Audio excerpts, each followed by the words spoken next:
This is Nils Håkon Nordberg. It's the 16th of April 2014. I will be presenting Evernote as a potential tool for e-portfolio as part of the task 3 for e-assessment, spring 2014. I've chosen alternative 2, identify and evaluate software for portfolio assessment. This tool, Evernote, is a tool that I've used for at least a year and a half perhaps, for personal as well as professional reasons, and it struck me as a very good tool also for the portfolio. The structure of my presentation, it will be divided into two parts. Part 1, two video slides. Part 1 will be background, reasoning and theory behind the portfolio thinking as presented in our curricula. And I will also then be presenting the requirements for what is a good tool in this regard, based on the theory and what researchers has found has been the affordances of such a tool.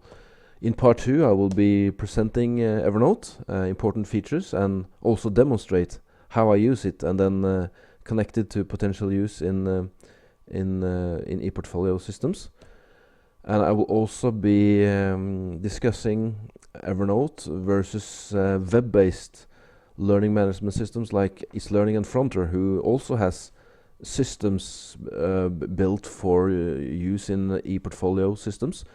But I will be presenting my view about how I think Evernote is a better system, a system that you can work on on a much larger degree that you can with Learning and Fronter. So here we go, part 1. This you all know by now, a short description of a portfolio. It's a purposeful collection of student work that exhibits the student's reflections, progress or achievements in one or more areas. The collection must include student participation in selecting contents, the criteria for judging merit, and evidence of the student's self-reflection. So, to sum it up, you have a collection phase, you have a reflection phase, and you have a phase where you reflect and select based on your reflections. What should I select? What should I improve, etc. So why portfolio? Why? What's the reason behind the thinking of portfolios, and why is it a passing fad, or is it an assessment form that has come to stay? The kickoff in Norway, at least, was the parliamentary proposition Stortingsmelding 27 2001, the quality reform of higher education, eller kvalitetsreformen.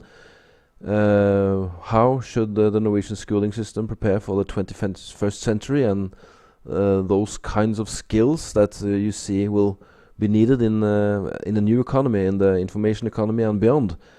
Their portfolio is mentioned as a new assessment form, where the students are made active in their own learning, not only active in reading and digesting material, but also in metacognition, in ways about how they learn best and how they would like to be assessed. The thinking behind this is that if the students have insight into the entire process, they will be more motivated and also have better means for meeting these criteria when they understand the reasoning behind it. So that's the background for portfolio, and right now we have Ashta 2009. He mentions how assessment practices both reflect and influence the way we conceive and organize learning, meaning that assessment forms tells us something about what knowledge is and how knowledge is to be measured. If you have the old form of multiple choice questions or recollection tests, you have one form of thinking about learning. If you instead try to measure learning by other means, you also say something about what's valuable information. Portfolio is supposed to enter here. as a way of measuring the higher skills that we want to measure today. You could see this in retrospect regarding behaviorism, where the student is a passive receiver and you measure by recollection tests, as I mentioned. And then you have constructivism, another learning theory where the student is seen as someone who needs to construct their own knowledge. And you can measure this by essays and portfolios, and not so much by recollection tests and so on. So you see here that's two different learning theories that sort of clash or have their own views, and they also have their own assessment forms. One of the important issues that became very evident during the interviews was the quality of the learning that occurred during the construction of the portfolio. The development of portfolios refined the students' thinking and constantly challenged their beliefs and their learning. This is a quote from Woodward 2004 regarding several research projects based around portfolios. There's a lot of good reports regarding this. Another quote from the same material: there was conclusive evidence that developing digital portfolios were worthwhile learning experience, and that this learning was at both at a personal and technological level, meaning that you learn how to use the technology, and through the technology you also learn to reflect on how you learn and what you learn. Shortcomings of a portfolio. I now want to explain the reasoning behind the difference between a normal portfolio, paper-based, if you like, and a digital portfolio. The potential shortcomings of a paper-based portfolio is it's based on individual work. You have a sort of a disconnectedness. Each pupil is working on their own. A paper portfolio, if you have assessment from others, it's not built into the evaluation. So in a systematic way. So there's sort of an individuality there. Enter digital portfolio, sort of the next level of portfolios. You have one obvious advantage, of course.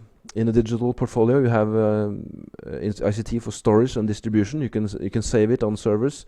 You can distribute it through the web, through mail or other means of communication.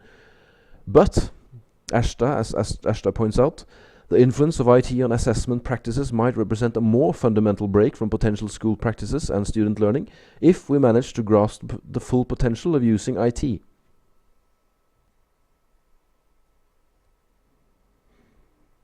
Dyston Engelsen, they have in our curricula they have a paper about different portfolio practices at two different schools. They sort of ask the question and answer it themselves. Can the possibility of openness given by ICT offer better conditions for self and peer assessment? Could written dialogue, both synchronized and asynchronized, be complementary to oral dialogue and thereby improve reflection? Our empirical data suggests such possibilities. Very interesting. So here we have moved beyond storage and distribution. We are now looking into a field which is not so self-evidently available. How should you use it for interconnectedness, collaborative learning, peer assessment, and so on?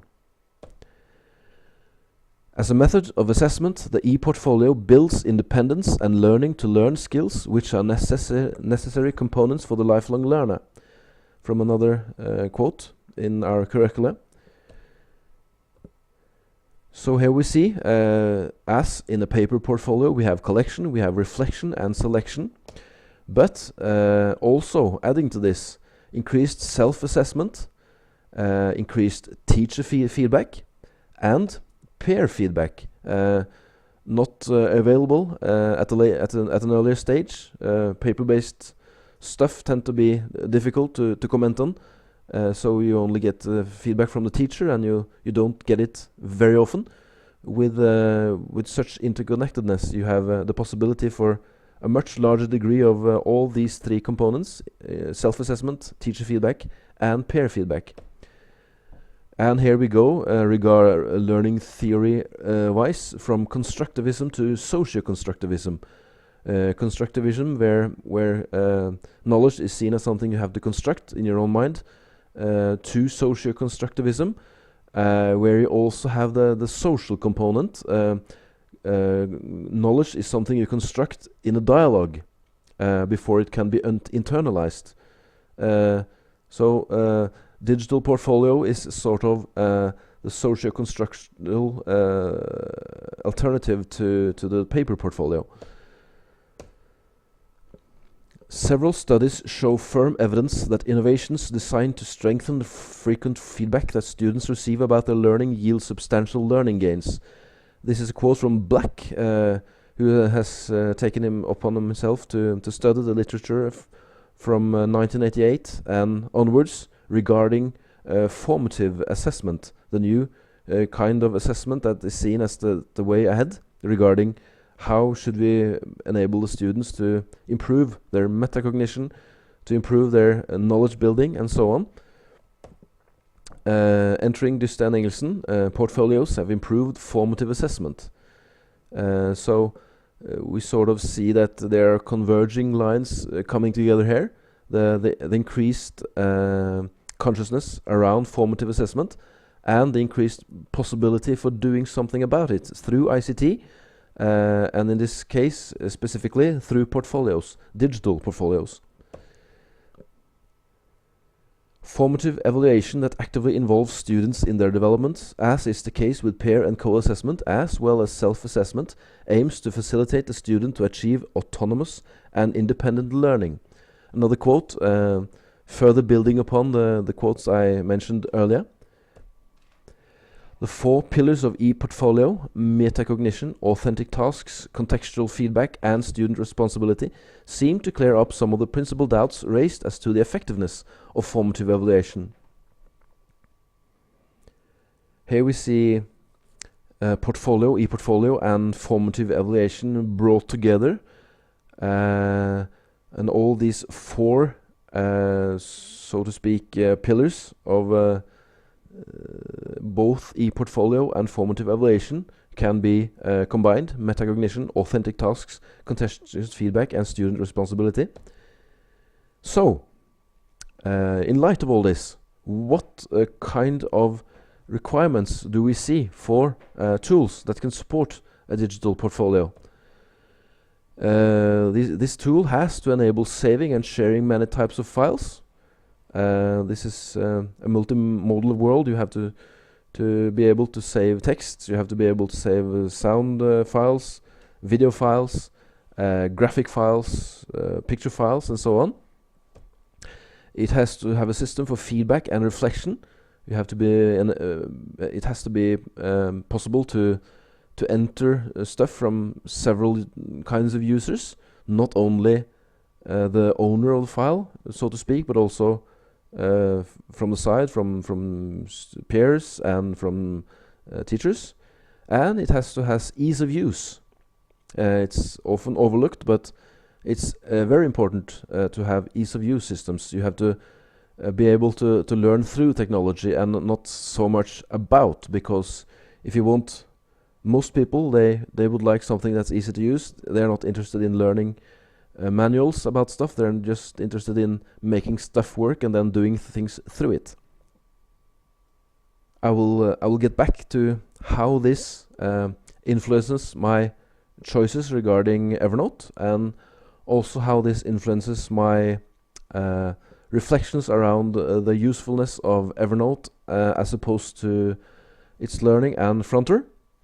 So this is the end of part 1. Please proceed to part 2 to learn more about Evernote.